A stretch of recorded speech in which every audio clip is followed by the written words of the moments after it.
जी पहली सेशन पे मैच हार गए हम।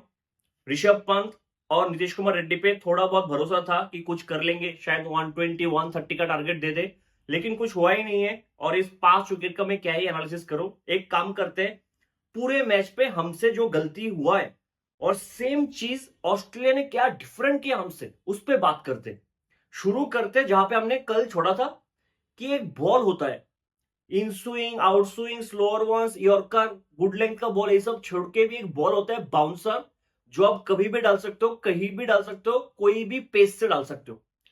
बॉडी लाइन बाउंसर कह के एक चीज है जो इंडियन बॉलर्स को बिल्कुल भी आइडिया नहीं है। ठीक है, बॉडी लाइन बाउंसर से आप बैट्समैन को परेशान कर सकते हो।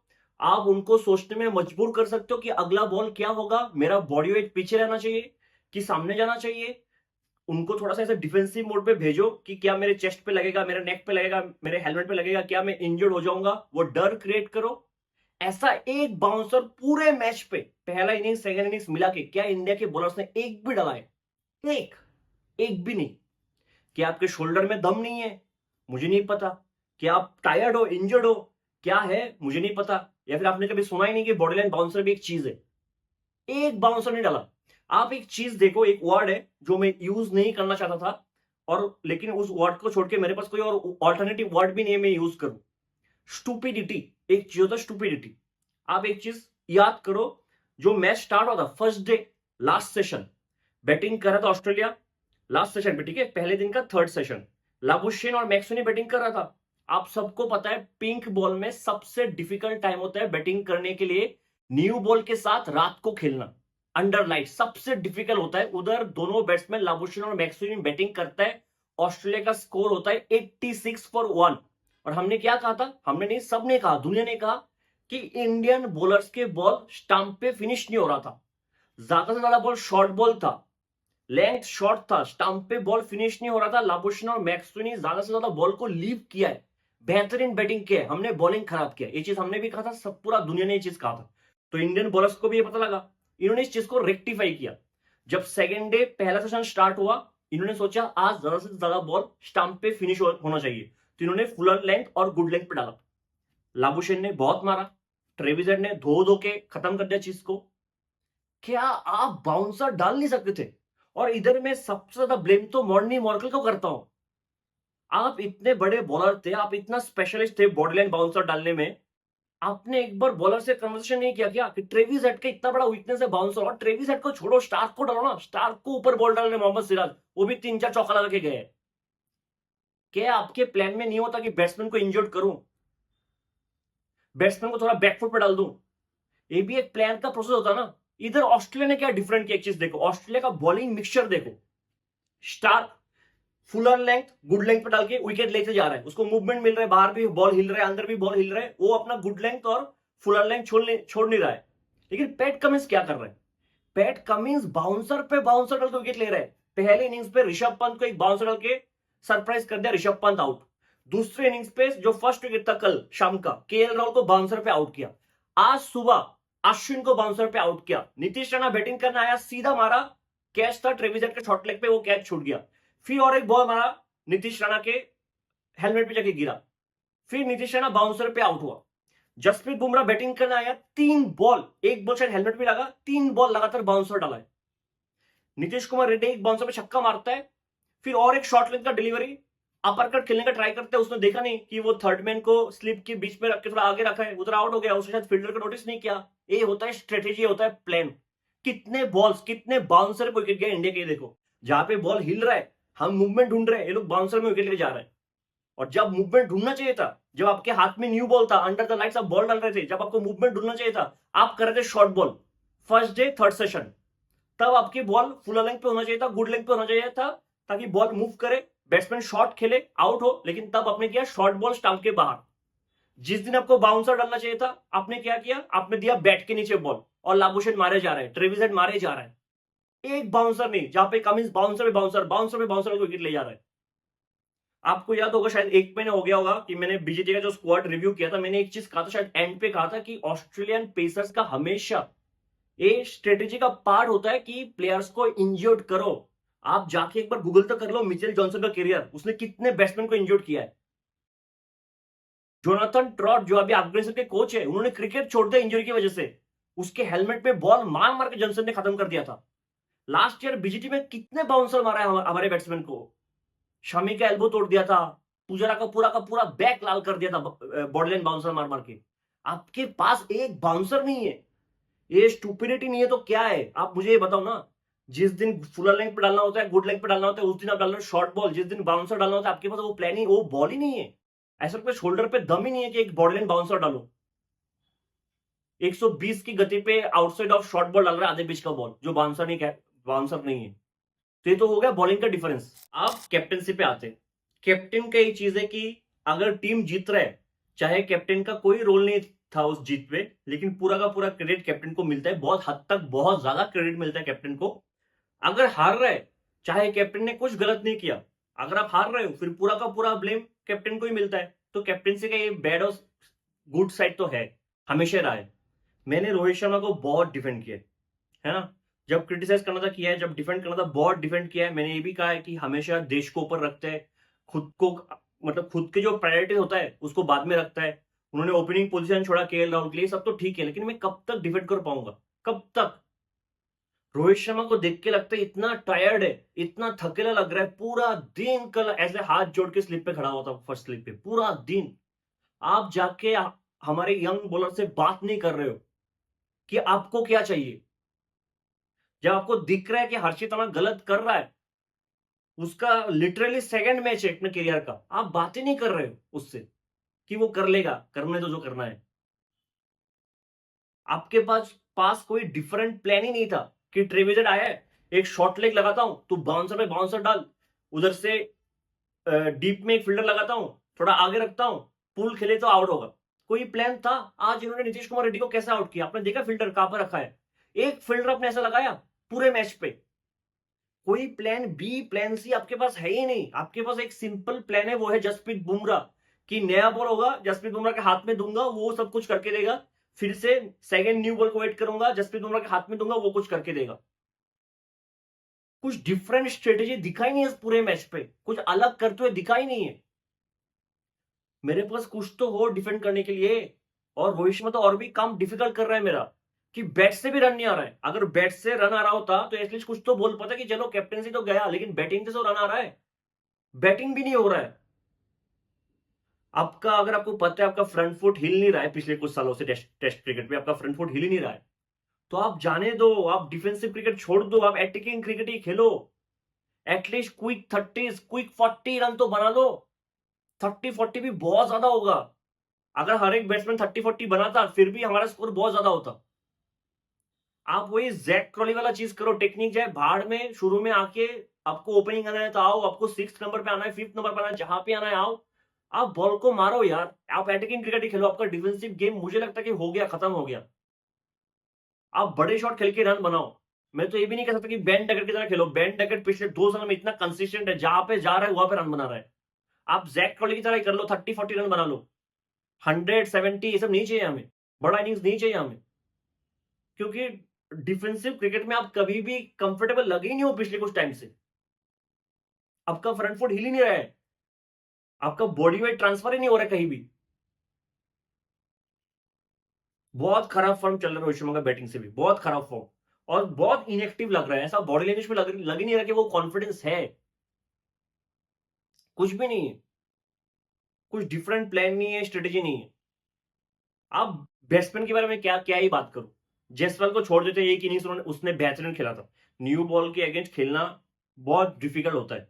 बहुत कल भी उसने 3-4 चौका मस्त मारा था। फिर बॉलैंड को आपका पता है, बॉलैंड क्या लाइन और लेंथ पकड़ के बॉल डालता है। और जो पहले इनिंग्स पे स्टार्ट में उसको एलबीडब्ल्यू कर दिया था, वो भी वन सेकंड में ब्रिलियंट डिलीवरी था। आप उम्मीद नहीं करते कि दिन का पहला ही बॉल ऐसा गिरने वाला है। न्यू बॉल के साथ खेलना मुश्किल होता है ऑस्ट्रेलिया और इंग्लैंड में, इस बात को तो आप डिनाई नहीं कर सकते हो। सबसे मुश्किल वही होता है, न्यू बॉल के साथ खेलना। मुरली विजय का मुझे याद आता है, मुरली विजय। जाने दो वो चीज, जयसवाल को छोड़ देते हैं, उसने एक अच्छा इनिंग्स खेला है। केएल राहुल ने 3 इनिंग्स में बहुत अच्छा बैटिंग किया। शायद उतना बड़ा बड़ा स्कोर नहीं आया, लेकिन डिफिकल्ट पोजीशन में इनिंग्स को होल्ड करके रखा था केएल राहुल। तो उसको तो एक इनिंग्स के बेसिस पे उसको ब्लेम नहीं कर सकते, केएल राहुल को जाने देते। 3rd नंबर पे शुभमन गिल, 2 इनिंग्स पे बैटिंग किया अभी तक। दोनों में बहुत कंफर्टेबल लग रहा था, वो क्लास नजर आ रहा था, वो टाइमिंग था, फुटवर्क बेहतरीन था, लेकिन वो इनिंग्स को लंबा नहीं कर पाया। एक तो अनप्लेबल डिलीवरी गिर गया कल का जो था, इन स्विंगिंग बॉल स्टार्क का अंडर लाइट्स, वो कुछ ही नहीं, मतलब कोई भी बैट्समैन, राइट हैंडेड बैट्समैन होता वो आउट ही होता उस बॉल पे, ठीक है, लेकिन उसको इनिंग्स को लंबा करना चाहिए। विराट भाई पे आते हैं। कोहली भाई पहले मैच के दूसरे इनिंग्स में सेंचुरी मारा था। अब मैं कहूंगा तो आपको अच्छा नहीं लगेगा, क्योंकि मैंने उस दिन भी कहा था वो बैटिंग के लिए बेस्ट कंडीशन था, बेस्ट टाइम था उस टाइम पे जब कोहली भाई बैटिंग करने आए थे। वो कंडीशन डिफिकल्ट नहीं था कि कोहली भाई ने बहुत एडजस्ट किया, बहुत स्ट्रगल किया, फिर अच्छा किया। He batted brilliantly, no doubt in that, बेहतरीन बैटिंग किया है, लेकिन वो कंडीशन पे उनको फेवर कर रहा था। बेस्ट टाइम था बैटिंग करने के लिए। पहले क्या होता था, कोहली भाई साहब कोई भी कंडीशन हो, कोई भी बॉलिंग अटैक हो, कोई भी सिचुएशन हो, जब बैटिंग करना आता था हमें लगता था कि कोहली है, वो संभाल लेगा, वो कर लेगा, बाकी बैट्समैन अपना देखे, कोहली तो एक एंड पे खड़ा रहेगा। अब क्या होता है जब कोहली भाई साहब बैटिंग करने आता है, चाहे पिच फ्लैट भी हो, पहले 20 मिनट तो हमको डर लगता है ना, कि अरे आउट ना हो जाए, आउट ना हो जाए। झूठ मत बोलो, डर डर तो लगता है। वो कॉन्फिडेंस नहीं रहा आजकल टेस्ट क्रिकेट में, वो कॉन्फिडेंस चला गया है कोहली से। यही सच बात है, चाहे आपको बात पसंद हो या ना पसंद हो, वो कॉन्फिडेंस अभी रहा नहीं है कोहली पे। उम्मीद करते वो अच्छा करे, लेकिन वो कॉन्फिडेंस नहीं रहा। पहला वो ब्लाइंड ट्रस्ट होता था कि कोहली है तो करेगा ही करेगा, विकेट लेके दिखा दे कोई। वो ब्लाइंड ट्रस्ट, ब्लाइंड फेथ अब तो नहीं है टेस्ट बॉल क्रिकेट पे, जहां पे जो रूट सेंचुरी पे सेंचुरी लगा रहा है, सेंचुरी पे सेंचुरी लगा रहा है, और एक ही गलती को बार बार रिपीट करना, एक ही गलती को बार बार रिपीट करना। इसलिए सचिन के साथ कंपैरिजन होता है कि सचिन एक गलती को ज्यादातर रिपीट नहीं करते थे। चलो कंपैरिजन तो बनता नहीं है। विराट कोहली भी मतलब कोई कम बैट्समैन तो नहीं, खराब बैट्समैन तो नहीं है, लेकिन रेड बॉल क्रिकेट में जो उनका गेम सेंस है, अवेयरनेस है, वो बहुत नीचे जा रहा है। बॉल को लीव कर, कल हालांकि ट्राई कर रहे थे बॉल को लीव करना, लेकिन फिर वही बॉलर आ गया सामने अंडर द लाइट्स। लेकिन एक गलती को आप बार बार रिपीट नहीं कर सकते हो, थोड़ा सा पेशेंस चाहिए। पेशेंस तो बहुत ज्यादा कम हो गया। बाकी किसी से बैटिंग ही नहीं हो रहा है, किसी से भी नहीं। ऋषभ पंत जो इतना अच्छा करता था, उसका अटैकिंग क्रिकेट खेल के सक्सेस मिला है, कुछ अच्छे शॉट्स खेला है, कुछ रिस्की शॉट्स खेला है, देखने में मजा आया है, लेकिन ऑस्ट्रेलिया में उनका रिकॉर्ड बेहतरीन था। विराट कोहली से इनफैक्ट ज्यादा एवरेज है उनका ऑस्ट्रेलिया में। कम मैचेस खेले, सैंपल साइज बहुत कम है, लेकिन अभी तक 4 इनिंग्स में कुछ नहीं किया है। आज भी सुबह आया, स्टार्क ने आउट कर दिया, डिफेंस करने गया, आउट से आउट। एक बच्चा है Nitish Kumar Reddy, I am grateful to SRH management कि आपने एक बेहतरीन बंदा ग्रूम किया है, प्रिपेयर किया है, जो मेंटली इतना स्ट्रांग है। बंदा अकेले लगा हुआ है टिलेंडर्स के साथ, 4 इनिंग्स पे अभी तक बैटिंग किया है। लिटरली उसका दूसरा मैच है ये, 4 इनिंग्स पे बैटिंग किया, जिसपे ऑलमोस्ट चारों इनिंग्स पे 40 प्लस स्कोर है। एक में 38 नॉट आउट था, बाकी तीनों में 40 प्लस स्कोर है। टेक्निकली शायद उतना स्ट्रांग नहीं है, लेकिन जब शॉट्स खेलता है, क्या टाइमिंग है उस शॉट पे। बॉल जो उसके बैट से निकल के जाता है, बुलेट की तरह निकलता है। अनबिलीवेबल बैटिंग कर रहा है, अनबिलीवेबल। और वो लंबा बैटिंग कर सकता है, लेकिन कोई साथ तो दे उसका, कोई है ही नहीं, अकेले लगा हुआ है। एक बार के लिए तो मैं सोचता हूँ कि उसको भी ऊपर ही भेज दो थोड़ा बहुत, ज्यादा ही नीचे आ रहा है, कोई है ही नहीं। तो बैटिंग का तो यही हाल है। और ये बस इस सीरीज में नहीं, अगर आप देखो पिछले कुछ टाइम में 2 इनिंग्स पे इंडिया के बैट्समैन ने रन बनाए। एक चिन्नास्वामी में न्यूजीलैंड के साथ फर्स्ट मैच पे सेकंड इनिंग्स था, 46 ऑल आउट के बाद सेकंड इनिंग्स था, जहां पे बैटिंग के लिए बहुत फेवरेबल कंडीशन था। और आपको पता है चिन्नास्वामी का पिच कैसा है। पहले दिन ओवरकास्ट कंडीशन था, बैटिंग नहीं हुआ, फिर न्यूजीलैंड ने बैटिंग किया, जब आए तीसरा दिन बैटिंग के लिए बेहतरीन था, आपने उधर बैटिंग किया। जैसे न्यू बॉल आया, पहले ऋषभ पंत चल गया, फिर सरफराज आउट, फिर लगातार विकेट गिर गया, खत्म। फिर आपसे बैटिंग हुआ ही नहीं पूरे सीरीज में न्यूजीलैंड के अगेंस्ट। फिर ऑस्ट्रेलिया पे आए, पहले इनिंग्स पे 155 पे ऑल आउट, फिर आप आए सेकंड मैच पे 180 पे ऑल आउट। फर्स्ट मैच के सेकंड इनिंग्स पे रन आए, वो भी बैटिंग के लिए जब आसान था, क्योंकि टफ सिचुएशन पे तो जसवाल और राहुल ने न्यू बॉल के साथ खेल लिया था अच्छे से। तो जहां पे बैटिंग के लिए अच्छा है, उधर ही आपसे बैटिंग हो रहा है। जहां पे डिफिकल्ट है, मानता हूं उधर उतना रन तो नहीं बनेगा, लेकिन एटलीस्ट बेयर मिनिमम तो बनाओ कि हमारे बॉलर्स कुछ कर पाए। वो पहले मैच भी हम हार जाते, अगर जसप्रीत बुमराह नहीं होता, पहले मैच भी हम हार जाते। 150 155 बनाया था उधर, जसप्रीत बुमराह ने आपको लीड दिया 45 रन का। क्योंकि वो है, वो तो है ही पागल, वो कुछ भी कर सकता है। पूरा का पूरा टीम एक ही प्लेयर पे डिपेंडेंट है। पहले कोहली पे डिपेंडेंट था कि कोहली बैट से रन बना दे, अब एक ही प्लेयर पे डिपेंडेंट, क्योंकि अब कोहली से भी रन नहीं आ रहा है कि जसप्रीत बुमराह बॉल से कुछ कर दे, 150 भी एनफ है, जसप्रीत बुमराह कर देगा, बस यही उम्मीद है आजकल, और किसी भी उम्मीद है ही नहीं। फिर से वही चीज आ गया, ओवर डिपेंडेंट, पहले कोहली अब जसप्रीत बुमराह। और मुझे तो ये डर है कि जसप्रीत बुमराह कितने मैचेस खेलेंगे, और दूसरा मैच ये आप हार चुके हो, थर्ड मैच भी खेलेंगे।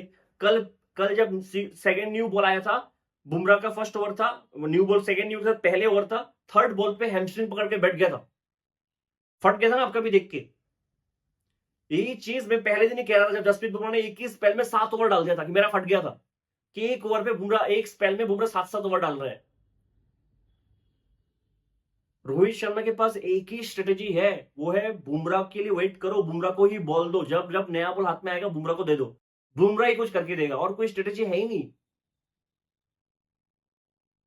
टच वुड ऐसा ना हो, और भी 3 मैच बाकी है, बुमराह को खेलना ही पड़ेगा तीनों मैच, आप बुमराह को रेस्ट नहीं दे सकते इधर। और फिर चैंपियंस ट्रॉफी से पहले कुछ होना जाए, क्या करोगे अगर जसप्रीत बुमराह की इंजरी हो जाए तो क्या करोगे? कुछ नहीं जीतोगे आप। T20 हालांकि जीत जाओगे, लेकिन ओडीआई और टेस्ट तो नहीं जीतोगे आप बड़े टीम के साथ बिना जसप्रीत बुमराह का। वही एक एक्स फैक्टर है, वही है जो कुछ भी करके दे सकता है आपको, सब कुछ वही कर रहा है। बात यह है कि हमें लगता है कि जो बैठे स्क्वाड में बाहर, जो खेल नहीं रहे प्लेइंग 11 में, वो होते तो शायद रिजल्ट डिफरेंट होता, हमारा सोच तो यही है। और मुझे लगता है कि प्रसिद्ध कृष्णा शायद आ जाएंगे, और जो एक अच्छा रिपोर्ट आ रहा है कि शायद शामी लास्ट के 2 टेस्ट मैच के लिए अवेलेबल हो जाएंगे, लेकिन लास्ट के 2 टेस्ट मैच, बीच में थर्ड टेस्ट भी है, और थर्ड टेस्ट हम हारना कहीं से भी एफर्ट नहीं कर सकते। अगर तीसरा टेस्ट हम हार जाएंगे तो फिर मुझे नहीं लगता कि हम सीरीज जीत पाएंगे, मुझे नहीं लगता। तो शामी आते थे तो टाइम है अभी भी, तब तक मुझे लगता है कि प्रसिद्ध कृष्णा शायद आ जाएंगे। क्या जडेजा को आप खिला सकते हो? मुझे जडेजा टू बी पर्सनल मुझे ज्यादा कॉन्फिडेंस देता है, बैट से भी बॉल से भी। ऐसे तो बॉल तो टर्न हो नहीं रहा है, ना पहले मैच पे वॉशी का बॉल टर्न हुआ, ना इस मैच पे अश्विन का बॉल टर्न हुआ, नेथन लायन तो इस पे बॉल डाला भी नहीं। अश्विन ने खराब किया कि अच्छा मैं किस बेसिस पे बोलूं, जहां पे दूसरा कोई स्पिनर बॉल डाला ही नहीं है, मैं किस बेसिस पे अश्विन को जज करूं कि अश्विन ने अच्छा किया कि नहीं? अगर पिच पे कुछ टर्न ही नहीं है, वो क्या ही कर देगा, क्या ही कर लेगा वो। उसको जो 1 विकेट मिला है वो भी आउट नहीं था एक्चुअली, जो मिचेल मार्श आउट था वो आउट हुआ है। तो अश्विन को जज करना मेरे हिसाब से तो बनता नहीं है, और अश्विन बैट से तो वॉशी और जडेजा से बहुत नीचे, आपको भी पता है। तो आपने वो रिस्क लिया, क्योंकि पिंक बॉल से एडिलेड की कंडीशन पे नेथन लायन ने बहुत अच्छा किया है, लेकिन नेथन लायन ने कब अच्छा किया? वो गेम भी तो लंबा चलना चाहिए, 4th डे 5th डे तो होना चाहिए। तीसरे दिन के पहले सेशन पे अगर मैच खत्म हो जाएगा, अश्विन कब आएगा रोल पे? तो अश्विन को जज करना इस बेसिस पे, जिस पिच पे स्पिन के लिए कुछ था ही नहीं, नेथन लायन ने बॉल नहीं डाला, तो एक तरफा देख के आप ये नहीं कह सकते कि अश्विन ने बहुत खराब बॉलिंग कर दी है। फिर भी मेरे हिसाब से जडेजा होना चाहिए, क्योंकि पिछले 4 साल में बैट से उसका जो कंट्रीब्यूशन है टेस्ट क्रिकेट में, वो हमारे बैट्समैन से भी ऊपर है, तो उसका होना चाहिए। बॉल ऐसे भी टर्न नहीं हो रहा है, जडेजा पेस से बीट कर दे, फील्डिंग तो वो कर ही रहा है, पहले मैच में फील्डिंग कर रहा था, इसमें भी फील्डिंग कर रहा है, तो उसको ही खिला लो, थोड़ा बहुत कॉन्फिडेंस देता है। अच्छा करेगा कि नहीं ये मुझे नहीं पता। एक प्रसिद्ध कृष्णा शायद आना चाहिए, बाकी तो मुझे नहीं लगता कि कुछ चेंजेस होने वाला है कि नहीं, लेकिन थोड़ा कैप्टनसी बेटर होना चाहिए, थोड़ा मॉर्नी मॉर्कल को एक प्लान बनाना चाहिए कि पेसर्स कैसे, क्योंकि उनका डिपार्टमेंट ही ये है ना। मॉर्नी मॉर्कल का एक बहुत बड़ा रोल रहेगा ऑस्ट्रेलिया में, इंग्लैंड में, साउथ अफ्रीका में, है ना। इंडियन कंडीशन में तो मॉर्नी मॉर्कल चाहिए भी नहीं। इंडियन कंडीशन में हम बनाते हैं स्पिन पिच, मॉर्नी मॉर्कल क्या ही कर लेगा? वो थोड़ी ना बोलेगा अश्विन को तू आप ये डालो वो डालो। मॉर्नी मॉर्कल को हमने बनाया है बॉलिंग कोच, एक तो गंभीर से क्लोज है, लेकिन बेहतरीन बॉलर रह चुका है। दूसरा है कि हम बाहर जगह पे अच्छा करें, हमारे पेसर्स सीखे, हमारे बच्चे ग्रूम हो, जो मयंक यादव है, जो भी है, यश दयाल है, जो भी है। तो अगर मॉर्नी मॉर्कल इधर भी पिक्चर में नहीं आ रहा है, आप ये नहीं कह पा रहे हो कि डालो बाउंसर, उसका चेस्ट बेस तोड़ दो, उसको हॉस्पिटल में भेज दो, मुझे कोई प्रॉब्लम नहीं, तोड़ दो, सर पे मारो। अरे शोएब अख्तर को देखो ना, उसको कुछ रिग्रेट ही नहीं था। इधर लारा के नाक से खून निकल रहा है, इधर शोएब अख्तर हंस के निकल रहा है, उसको कुछ रिग्रेट नहीं था, क्योंकि क्रिकेट के रूल पे आता ना बाउंसर डालना, डालो बाउंसर। जोफ्रा आर्चर को देखो, जब स्टीव स्मिथ फ्लैट हो गया, आर्चर ने देखा भी नहीं मुड़ के स्टीव स्मिथ को, वो चल के निकल गया। तो ऐसा एटीट्यूड रखो, गाली वाली जाने दो, गाली वाली देखे क्या ही मिलेगा। आप अपने बॉलिंग, अपनी क्रिकेट से बात करो, बाउंसर है ही नहीं आपके पास। तो देखना पड़ेगा कि क्या स्ट्रेटेजी लेके इंडिया आता है थर्ड मैच पे, क्योंकि थर्ड मैच हम हारना कहीं से भी एफोर्ड नहीं कर सकते। अगर थर्ड मैच हार जाएंगे तो मुझे नहीं लगता पर्सनली कि हम इधर से सीरीज जीत पाएंगे। आज के लिए फिलहाल इतना ही। आपकी तरह मैं भी मायूस हूँ, लेकिन उम्मीद पर दुनिया कायम है। दिल दुखा है लेकिन टूटा तो नहीं है और उम्मीद का दामन छूटा तो नहीं।